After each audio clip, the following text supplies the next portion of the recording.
পরীক্ষা দিতে আসছি। তো আমাদের কেন্দ্র এবার দৌলতপুরে পড়ছে। আমরা প্রত্যেকবার গার্লসেই আমাদের স্কুল থেকে মানে রহিমাতেই দেয় আমাদের কেন্দ্রেই। তো এবার আমাদেরকে দৌলতপুরে মানে এই কেন্দ্রে দেওয়া হয়েছে। আমরা কেন্দ্রে যখন আসি, আমরা হলে ঢুকি, ঢোকার পর আমাদের কোশ্চেন দেওয়া হয় আমাদের 2025 সালে কোশ্চেন দেওয়া হয়। আর আমরা 17 জন মাত্র আমাদেরকে 2025 সালে কোশ্চেন দেওয়া হয়েছে, বাদ বাকিগুলোকে 2026 সালে কোশ্চেনই দিয়েছে। দেওয়ার পরে আমরা আমাদের মানে যে গার্ড দিছে, যে স্যার ম্যাম, আমি তাদেরকে বলছি ম্যাম আমাদের কোশ্চেন ভুল আছে, আমরা এই কোশ্চেন আমাদের সাথে মিলছে না। তখন স্যার ম্যাম আমাদের বলছে যে তোমাদের প্রশ্নে যা আছে তোমরা সেইটাই দাও। আমি তখন বললাম ম্যাম আমরা তো এই প্রশ্নের উত্তর জানি না, আর আমাদের সিলেবাসের বাইরে, আমরা তাহলে কিভাবে এই প্রশ্নের উত্তর দেব? ম্যাম বলছে তোমাদের যেভাবে লিখতে ভুলভাল লিখো, ভুলভাল প্রশ্নের ভুলভাল উত্তর দাও, তাও তোমরা লিখো। পরবর্তীতে এরকম করে আমাদের 1.5 ঘন্টা চলে গেল।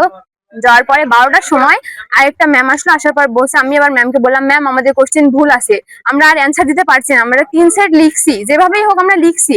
লেখার পরে পরবর্তীতে ওই ম্যাম আমাদের বলছে যে ঠিক আছে। পরে হেড স্যারের কাছে গেল, যাওয়ার পরে আমরা ম্যাজিস্ট্রেটকে বলেছি আমাদের প্রশ্ন ভুল আছে।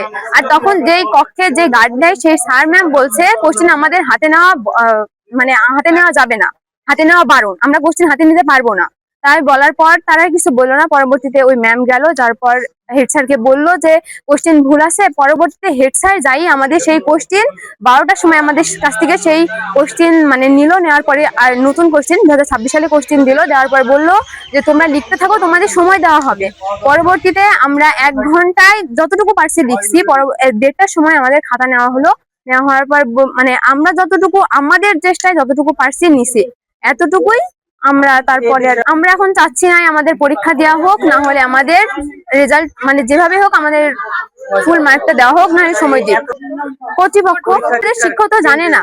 হ্যাঁ, আমরা পরীক্ষা কেন্দ্রকেই দায়ী করছি, কারণ এত বড় ভুল কিভাবে হয় তারা তো দেখবে। একবারও বললো না, কিছুই বললো না। আমরা 17 জন, আমাদের এরকম ভুল হয়েছে, বাদ বাকি গুলো পরীক্ষা দিচ্ছি। নাসিরউদ্দিন বিশ্বাস গার্লস স্কুল অ্যান্ড কলেজ, গ্রাম কিশোরীনগর। তো আদর্শ মাধ্যমিক বিদ্যালয়ে আমার মেয়ে পড়ে। এখানে পরীক্ষা দিতে আসছে, কিন্তু যখন মনে করেন যে 1টা বাজে গেছে, মানুষ বের হয়েছে, আমরা গেটে দাঁড়িয়ে আসি, কিন্তু এরা বের হয় না।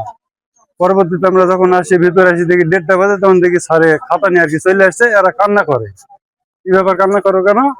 বলছে যে এই ব্যাপার। তখন আমি এটার প্রতিবাদ জানাই। এই বিষয়ে আমি চাচ্ছি যে সময়টা যদি দিত তাহলে কোনো ব্যাপার নাই। এখন মনে করেন এদের ড্রাইভারটা নিবে কে? যে মনে করেন সময় নাই, এখন পরীক্ষার এই ড্রাইভার পাস করবে কি ফেল করবে, এটা ড্রাইভার কে নেবে? এইদিকে দৃষ্টি রেখে বুকে সব ব্যথা চাপা দিই আমি রিস্ক দিচ্ছি, তোমাদের সব খাতা দিছি, প্রশ্ন দিছি, দেওয়ার পরে তোমার লিখতে শুরু করেছো। যখন বিভিন্ন সাংবাদিক এবং বিভিন্ন মহল থেকে আমার কাছে প্রশ্ন আসছে, 45 মিনিট পরে যখন ফোন আসছে, আমি ভয় পেয়েছি নিজেকে, আমি দাঁড় করে রাখতে পারি, যার কারণে আমি খাতাটা নিয়ে আসছি।